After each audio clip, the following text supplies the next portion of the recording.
It's time for another episode of Hops and Hedges, where we talk about beer, landscaping, and everything in between.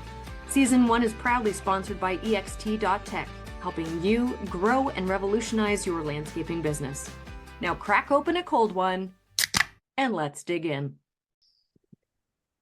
There you go. We are now recording, and with me today is Will Joyce from Cudmore. How are you, Will? I'm great, Heather. How are you?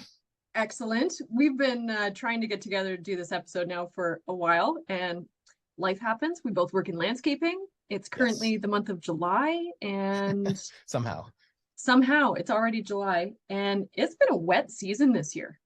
How have you guys been coping with the rain and the weather? I had a message from one of my team members today that said, "I'm done with clay. I am done with clay," all caps. So, we've had, like, I think a lot of people, we've had a bit of a slog. April is challenging. We had a couple poor draining install projects wide open at that time. And, you navigate it, you find a way through and to steady your waters. But yeah, we've had some crazy rain. So I don't know, all part of the fun of working outside, I think.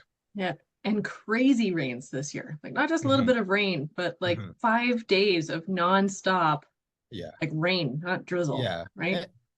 And I think that, like, honestly, that, well, obviously with like climate change and everything we're seeing, but I just anecdotally have been feeling that year over year, like that increased burden on stormwater management.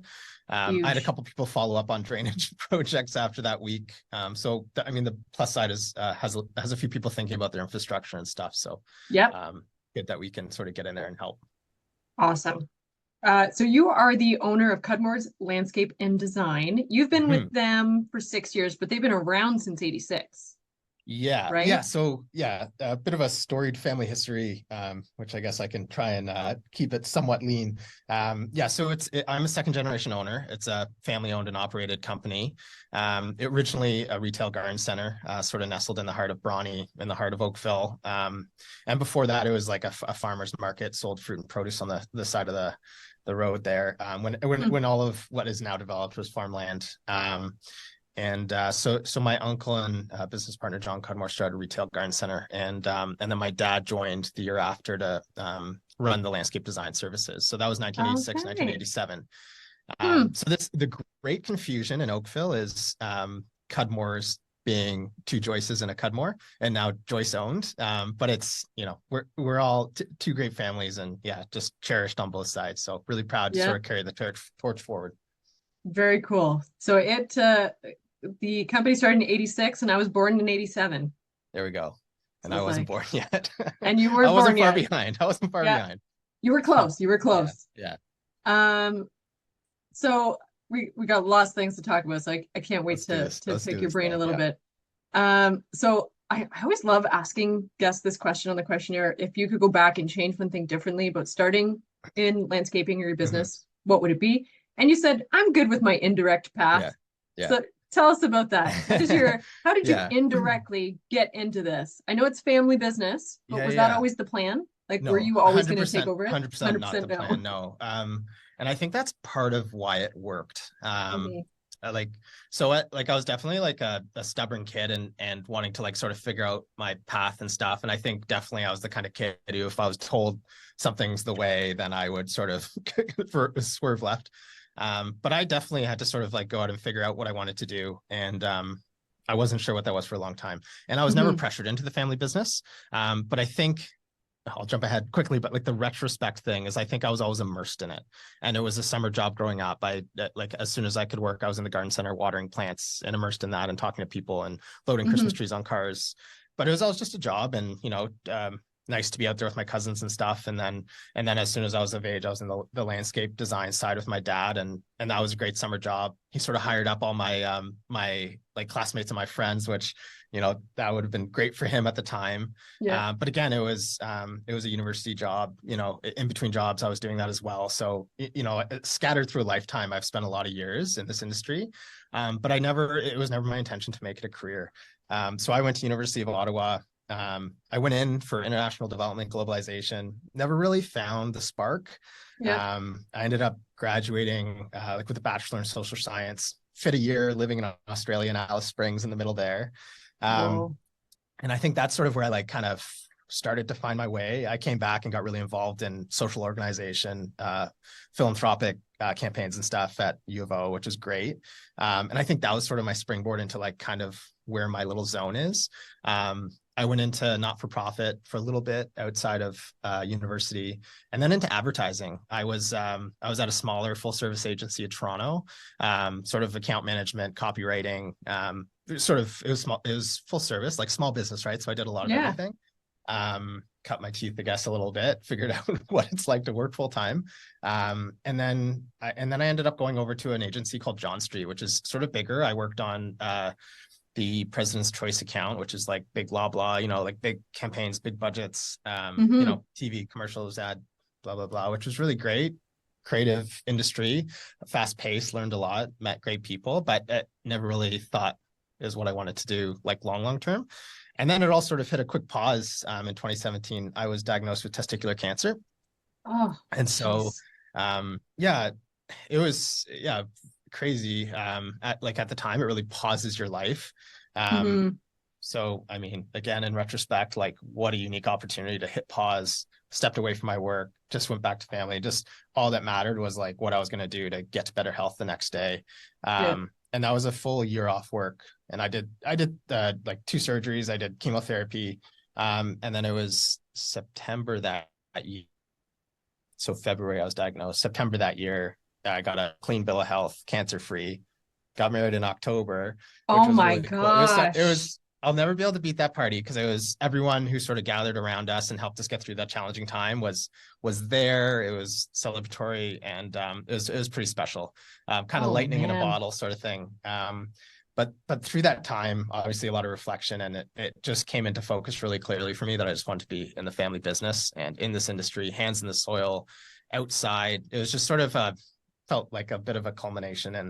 And so funny timing, my dad and my uncle and their business partner, John, had all decided that they were retiring. They sold the land that the garden center was on. And I was like, oh, hey, I'm going to come into the business and keep things rolling. So the cool part about that is I sort of stepped into a second generation company that was really important to the community and stuff. But it was going to be in a different location. No matter what, it was going to be different. It wasn't a retail frontage known by all. Right. It was this cool permission to make it my own. And John, Kev, and my dad were so gracious with just like, yeah, this is all you, like run with it, make it what you want. I sort of did a little light reset with staff and stuff. And yeah, it just, it was great. I think I got best of both worlds with the continuity and what it means to sort of serve the community from our families. But then also hustle, figure some stuff out. You're an entrepreneur now. So yeah, it was pretty cool. And that's what I mean by my uneven path. Sorry for the 5-minute answer, but even looking back from when I took over to now, I wouldn't change a thing, because I had to go through the processes I did to get to where I am now. If I had made smarter decisions back then and vertically integrated and worked with the right consultant and started getting rolling that way, I wasn't ready. So it was all just as it was meant to be. Yeah, it's interesting. I feel like my guests are starting to listen to my podcast, because that is a new repeating. I'm noticing this response of, I wouldn't change anything, because the things that I did then got to me where I am now. Oh yeah. Right. And very for the record, awesome I am a happy listener of your podcast. I've very much enjoyed it. Thanks, Will. Well, I'm glad that you're on the show, because this has been, I think, was it at the peer-to-peer summit in the Muskoka? I was like, so are you gonna come on the show? Or so I can't remember exactly, but we definitely shared a pint at that conference and had a great conversation. I loved it. And but at the peer-to-peer, I think it was this past winter, I was at the table when you said, I'd like to one day start a podcast, and you were challenged, go start it. And you're like, okay. And I was just, and I think I've been so impressed, like just seeing that moment, and then you just going for it and putting so much into it and make it like, it's such an interesting thing for our peer group, for our industry. I gobble up content that's like windows into other operations and other businesses, and you put your own unique spin on it. And it's been really cool to see you make it what it is and clearly enjoy it too. So thanks. I think it's a really great excuse to talk with some really awesome people like yourself.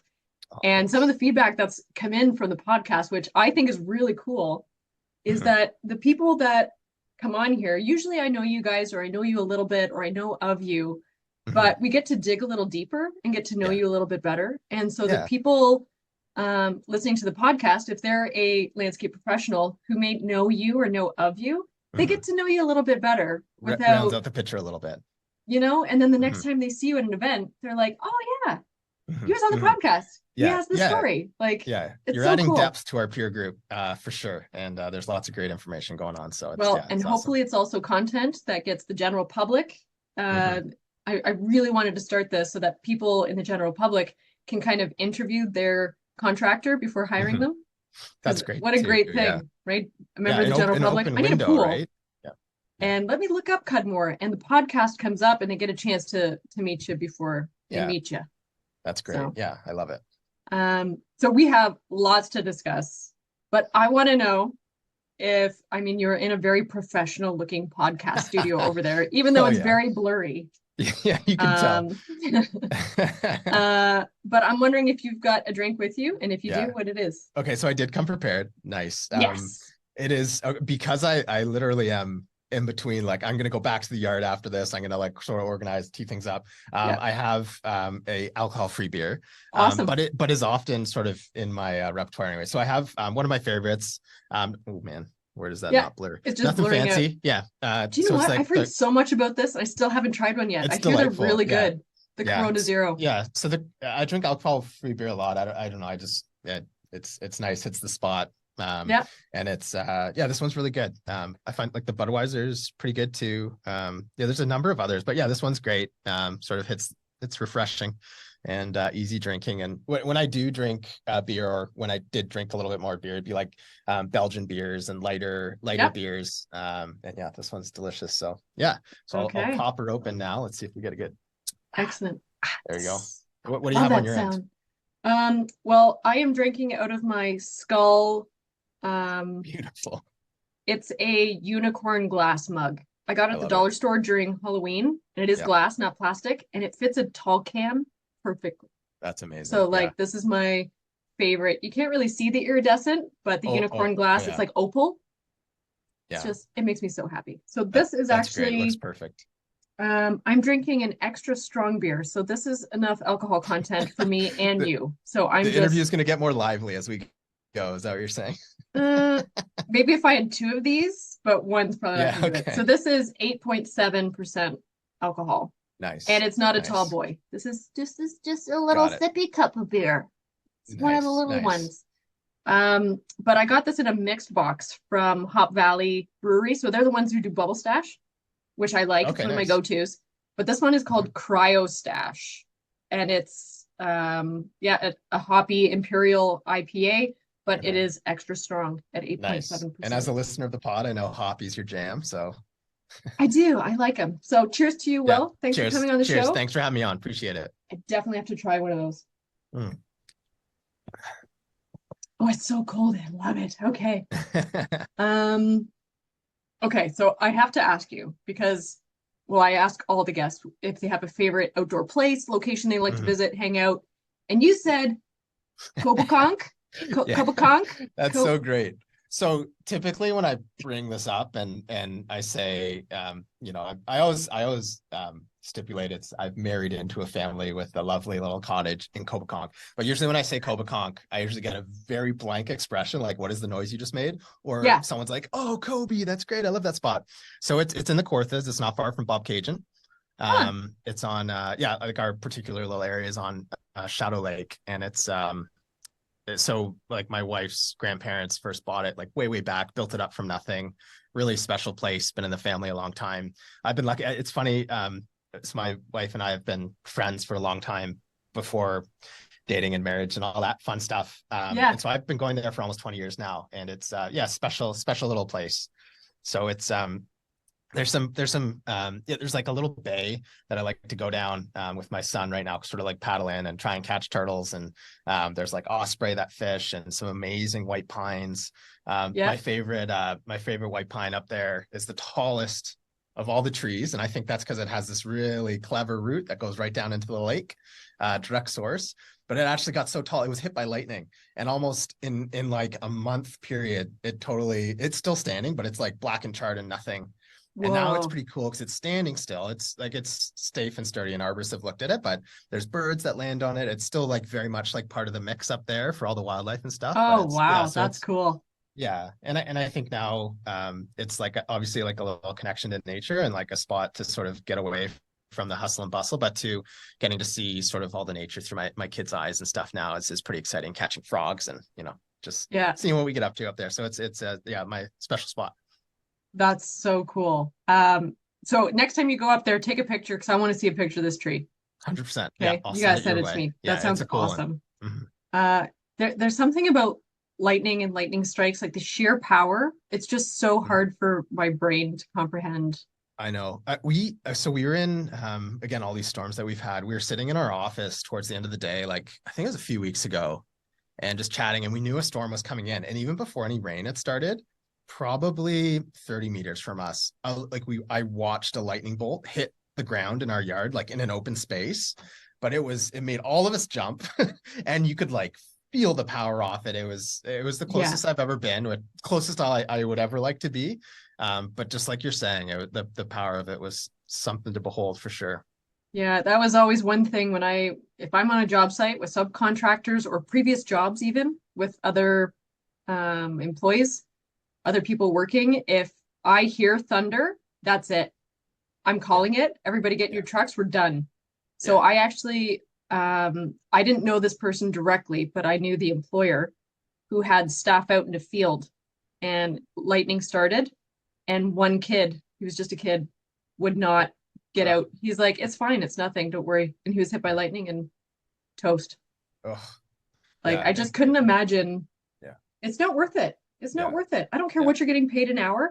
Yeah. Get your ass in a truck, Not, you not to be know? trifled with. Yeah, we really benefit actually from the KSMI weather portal that we have access to through Landscape Ontario. But those Yeah, like uh tells us based on our geolocation like how close lightning strikes are. So we can always right. sort of react and plan accordingly and keep everyone safe.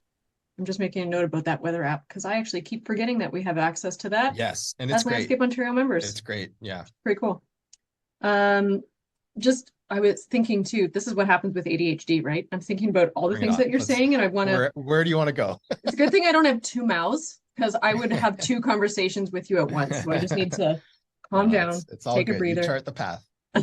But you talking about exploring nature and seeing and experiencing nature through the eyes of your kids. Mm-hmm. So my husband and I, we don't have children. We Mm-hmm. decided even before we met each other that we were just not going to have kids. It just Mm-hmm. wasn't something for us.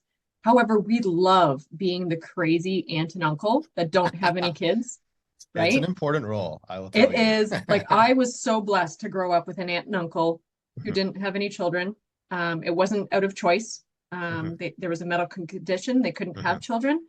But out of that, the memories that I had and um, That's so it, cool. it, it was life changing for me because they were Mhm. like second parents to me. They still Yeah. are. Aunt Karen and Uncle Paul out in British Columbia. I love you. Shout We'll out. see if That's they so actually hear nice.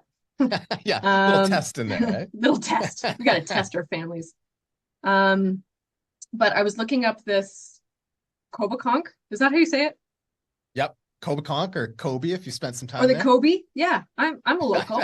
The don't know if Kobe. we drop a the, but Oh, you don't say the Kobe, it's just Kobe. we Okay. could, yeah, that might out you as Give someone me who a hasn't way been there that yet. But no, it's a pretty relaxed spot. okay. Uh so I'm actually going tomorrow. I'm leaving for Belleville because I'm teaching a workshop to 24 apprentices about landscape design. So it's like an Cool. afternoon Good for crash you. course. That's We're going to awesome. teach you 10 years of landscape design in 3 hours. You might need 3 mouths then to do that. I don't know. Oh, it's fun. I've done this workshop before and it's intense, but it's very interactive Yeah. and I really enjoy doing it. But anyway, after that workshop, I'm then driving up to, I had to actually look this up. And I've already lost it because there's that Lake Simcoe around Mhm. where Kobe is, Yeah. not the Kobe. Kobe, see what I did there? Nice, nice. So on the other side of Mhm. Lake Simcoe, there's a place somewhere over there. I thought it started with a T, but I can't find it anymore. And I'm actually meeting my brother, sister-in-law, niece, and nephew for 2 nights at a cottage. Oh, that's wicked. Yeah. That's so nice. I'm just gonna see if I close some things. I'm not sure. Is the internet lagging at your end or just mine? I am seeing that. Yeah. Okay. I'll close some stuff things too. I'll join the closing party. But so my brother and sister-in-law, they are going to a concert somewhere up there. So it's just going to be me, my niece and nephew for the one evening. That's awesome. And I've packed the car. Like we are going to go and catch fireflies. I have fishing nets. I have kites. I have stuff to make sandcastles. Like we're going to do a treasure hunt. Oh yeah. Memories will be made. Oh, memories will be made. I love it. That's a great little spot to make those memories. That's so nice. Yeah, I'm excited for that. Excuse my pause while I realized that by shutting down everything, I also closed your interview. That's okay. I just wanted to say that your that conference you're going into do, or the half day thing, like it's been really cool. Just following your social for a while, like seeing how well you engage with young kids and like school age children, and sort of I guess fan that spark a little bit about what's cool about our industry. I think we're always talking about how great an industry it is, and it's sometimes gonna be hard to make that connection with like younger kids. Right. And I think, yeah, it's been cool seeing what you do, and you do a good job of it. Thank you. That is something that oh, now I had a spinning wheel of death, so who knows what's gonna happen. What was I gonna say? See, I can't talk and do things that nobody can multitask. We just switch really quickly between tasks. Yep, I have read that. Oh yeah, but working with kids. So this was something, it's been a bit of a passion project of mine since I don't know, since I can remember. That there's so much professional development for people who are already in the industry. There are presentations and job fairs for people in high school. But there's nothing at the elementary school level except probably the oh my gosh, the Come Alive Outside. Yeah. Which is still, I mean, Scott Wentworth is pretty much running the show, and it's only one school at a time every once in a while, like trying to get into school boards. And so I want to start getting into schools, and I have. I love it. Yeah, that's so cool. I had a really nice conversation with Scott actually at the fall conference just about that, just like how amazing that program is. And yeah, like it just like it's such a natural thing to like, how can we roll that out? Like, how can we reach more kids? Because it's so cool, even just in the video footage from that, like seeing that how passionate they are and like putting their ideas together and seeing it come together. Like that's awesome. Yeah. So that's great you're doing it. And I mean, us as adults, if there's a few of us who get really excited about what we do, and if we can take that excitement and inject that into elementary schools so that these kids can see, oh, a job doesn't have to be something that just pays the bills. You can actually do something that is freaking exciting and rewarding and challenging. Don't get me wrong, it's challenging. Yeah. Right? Yeah, agreed on that front. Yeah, that's awesome. So I want to talk about your garden because it sounds like you've got a lot of stuff going on. And I love that you also mentioned the chaos gardening, because this was a new term for me. So I actually, I only discovered that this year, and I tried it with wildflower seeds. Yeah. And I love how it turned out. Yeah. It looks so good. Yeah. So like I sound like your social media stalker, but I did see you actually walk out your door and show your wildflower patch. It was such a random post. Yeah, no, it's great. It's like, oh, I'm due to do a social post. Yeah. Well, I walk out in my garden every morning to see what's in bloom. Let's record it. And usually I don't show people my garden because no, yeah. Well, it's so personal too on some levels, but so my version of chaos gardening is embracing the fact that my garden is going to be constantly managed and transplanted, and like I just ever evolving. I am a huge liability when I go into garden center. I fall in love with things. I want to have it. We've hit a critical mass now where Samantha, my wife, and it's actually the managing partner and co-owner of Cudmore's too, she's sort of drawn a line and said, for now, this needs to stay lawn. There's a lot of garden, so just a little bit of play space, but it's so full. There's a lot of trees, but I just love it. It gets me excited. I love planting it, thinking about how it's going to grow, where it can go, how things play off each other. We bought this house a few years ago, and there was just like a lawn. It was nothing, and I started by, here's some like key trees that I like, and I did a tree ring. And then, but it was like future forward, like I know I'm gonna like strip around it, and then I'm gonna introduce shrubs and an underlayer, and then I did the perennial layer, and then I was like, oh, the winter pass, I need more like structure, and I've just like layered and layered and layered, and I just I don't know, I love it. There's like a flagstone path running through it that I will always maintain for the kids to like run through. Any kids, just sort of. I've had a couple of cool moments where Sophie, my daughter, she's gonna be 2 in October, and I've watched her almost just like go off into her own world and just wander through the path, and without anyone being with her, just interacting with the plants and the textures and touching different things and walking through the path. And it's just, I don't know, I think for me, like going back to like my story, it was never suggested I take over. It was never pushed. But I think what my dad did through his incredible garden that he's cultivated over his lifetime is immerse me in it. And like the magic of a garden, like some of my earliest memories, like I'm sure we'll get into like what my favorite plant material is, but it was like crawling, like army crawling through like all the ferns in the back garden and like making bows and arrows with dried ferns and stuff. And just being like, it was like I don't know, it was like my little oasis back there when I was a little kid. It was like I was a little wildling. And I think, I don't know, that's where it starts a little bit. And it doesn't have to be taking over a business, but if there's, just like you were talking about with connecting with youth, if there's just like, you help them find a love for gardens and plants. And I think that's sort of a gift in itself.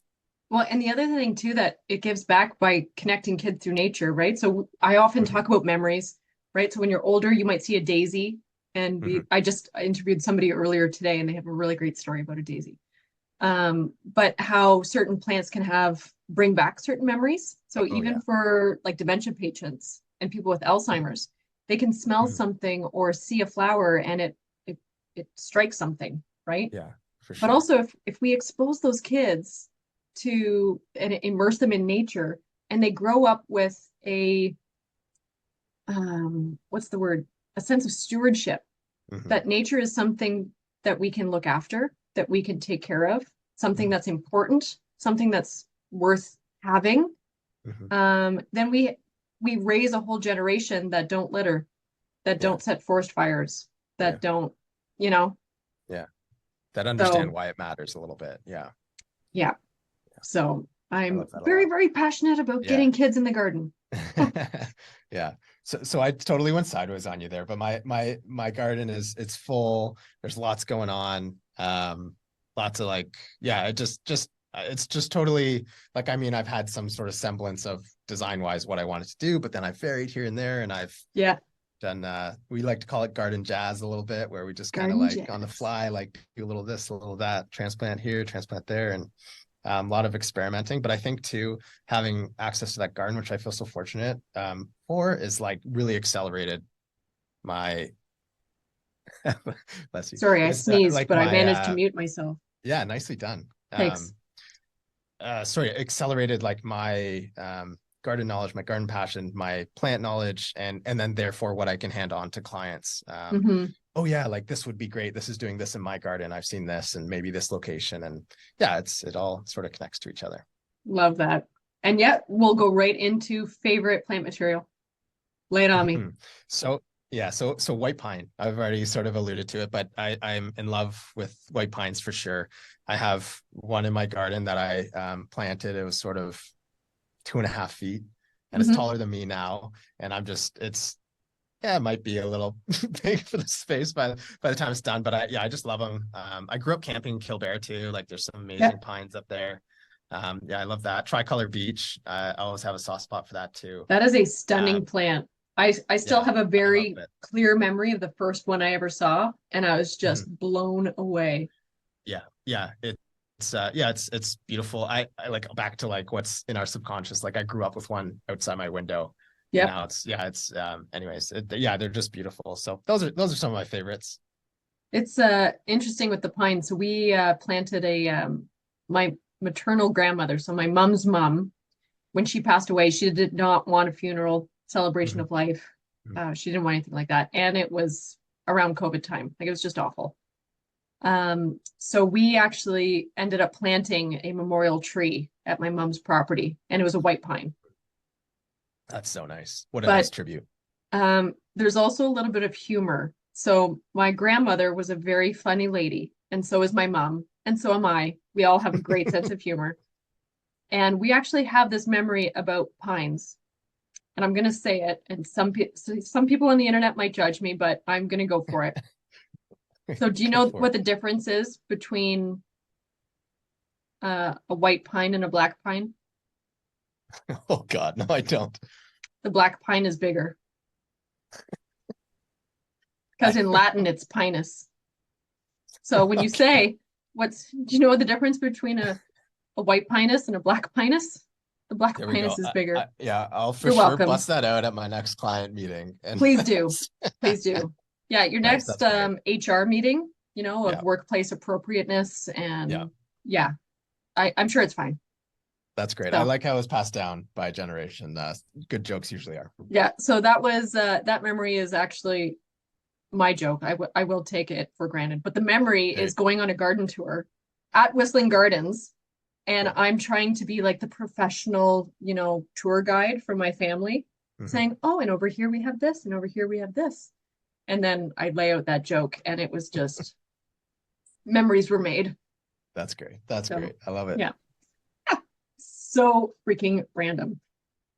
So earlier you said, I'm just watching the time here. We got about 6.5 minutes left. I know, so sorry. Yeah. I feel like I've been yapping too much on your. No, me too. This is great. I just love it. Earlier you said that I think it was your wife that labeled you as, or you labeled yourself as a liability in a greenhouse. Yeah. Or a plant store. I think we should have shirts made. Yeah. Not allowed to buy anything. If I'm in a garden store, I'm a liability. Do not sell anything to me. Yeah. I can't help myself. It's just there's too much to get excited for. There's like too many gems to find. It's I get that in the one-offs. I have a thing for the weirdos. I'll be going through a plant area, and there's this one plant that's doing something funky. I'm like, oh, you're coming home with me. Yeah. I have a connection with you. I think what's nice though in our position is we can sort of channel that and like introduce our clients to like this amazing plant, and like these are all the features you're gonna love, and this is the perfect spot. So obviously channeling that through our clients' gardens is a healthy outlet. I figure it helps sales. Yeah. The raw enthusiasm, right? Yeah. And it's not hoarding plants, it's collecting them.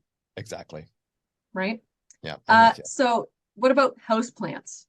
Are you a hoarder, collector of house plants as well? Not a hoarder. So I'll give Sam a lot of credit that inside she definitely painstakingly goes through all like the love and care through our plants. She does a great job with a lot of our orchids, right spot, care, water, all that stuff. We had a fiddle-leaf fig that moved with us, and it just sort of over time lost. It was probably overwatering or something, or wrong spotter, but like all of its foliage to the very top, and it just looked like this little totem pole stick with a leaf, tiny little, and it just held a very special spot. But it eventually was too much, and it is no longer with us. But I'm definitely like my plant enthusiasm is definitely drawn from outdoors. Outside, but it is nice to have all the foliage inside and stuff. Where are we at here? 4.5 minutes. We can get through what I want. Rapid fire. Let's go. Rapid fire. A piece of equipment that was a game changer for you or your business. Okay. So recency bias here. But we've recently sort of upgraded to this flagship vehicle, really big deal for us, inspired by our friend George, who I know is coming up on your podcast, I think, George Rivari. Yep, I just interviewed him yesterday. There you go, yeah. And I was just with him today. And so we, as inspired by him, we've upgraded to an Isuzu vehicle with a roll-off sort of cabinetry, all sort of encompassing vehicle. And it's really changed the way we're delivering service to our clients. It's made us more efficient, more vertically integrated. And then for our staff too, like they get to drive these, in my mind, like industry-leading vehicles. It's been a really big deal for us. It's allowed us to get more efficient, and it's just been exciting. Sort of a lot of thought went into what the right thing was, and so that's been one that's been a game changer.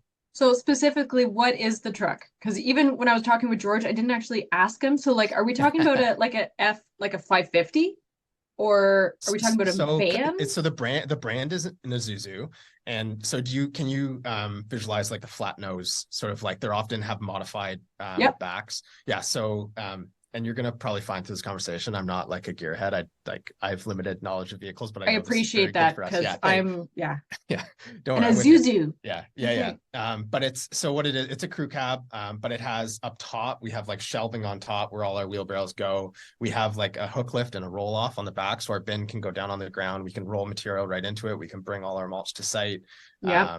And then all our tools go in the cabinets. We have tool racks. We've eliminated a trailer as a result. And just one of the big things, and George talks a lot about this too, like the smaller jobs, when they come around, they actually need a bigger vehicle because you need something more all-encompassing, so you're not doing all these little bitty trips. Whereas the bigger stuff, when you're set up for a longer period of time, you have, your material coming and going and orders, and you actually need a smaller truck. Right. So, us having a mix of those, like the Isuzu, it's a totally custom vehicle, has been just awesome for us and really exciting change for us this year. So cool. I love the idea of the roll off. I take for granted because I'm a project manager, landscape designer. So I would show up to site and I would just arrange for a bin because I have a Honda Civic, which is not going to pull a trailer or move any soil. Right. So a roll off is just kind of what I've taken for granted. So it's so cool. I'm going to look up this Isuzu thing. Yeah. I'll send you a pic of ours too. Awesome. Yes, do that. So we've got a minute and a half. Yep. Last question. A book, professional or personal development that you think that it's worth looking up. Yeah. Okay. So I'm blank. Okay. So Mark Hamer is the author. Okay. His second one, I think, was Spring Rain, and I'm blanking. Oh, Seed to Dust. If you are a gardener, if you are a gardener, this is like essential reading. It is like tonic. I'm buying it right now. It is, to me, one of my favorite books I've read in like the last 5 years. He's an amazing gardener, looked after an estate for years. It's just like a story of life and seasons and horticulture, and it's just beautiful. And I think it's very grounding working in our industry. So that's a great one that I recommend to everyone in our industry. Okay. Well, I'm going to buy it today. Thank you so much for that recommendation. Will, it has been awesome talking to you about beer and landscaping. Yeah. Thank you so much, Heather. And I'm sure that I'm going to be seeing you around. Yeah. Can't wait. Okay. All the best. Okay. Cheers. Yeah. You too, Heather. Thanks. Bye. That concludes this week's episode, hosted by me, Heather Gerard at My Landscape Artist. Now, before you go, here's some info about our sponsor, ext.tech. In today's fast-paced world, your landscaping business needs modern solutions to keep up with the change. That's where EXT comes in. EXT is revolutionizing the way you manage projects and streamlines your landscaping, snow removal, and construction operations. Instead of juggling 5 different software packages, endless spreadsheets, losing track of leads, and missing out on potential sales, you could be leveraging AI job routing, client management, and financial insights with a modern mobile app that employees love to use. With EXT's flat rate pricing, you'll never be caught off guard. If you're ready to revolutionize and grow your landscaping business, visit ext.tech today to learn more. And for additional savings, use the code HOPS10 at checkout, or just tell them that Heather sent you. See you next week for another episode of Hops and Hedges.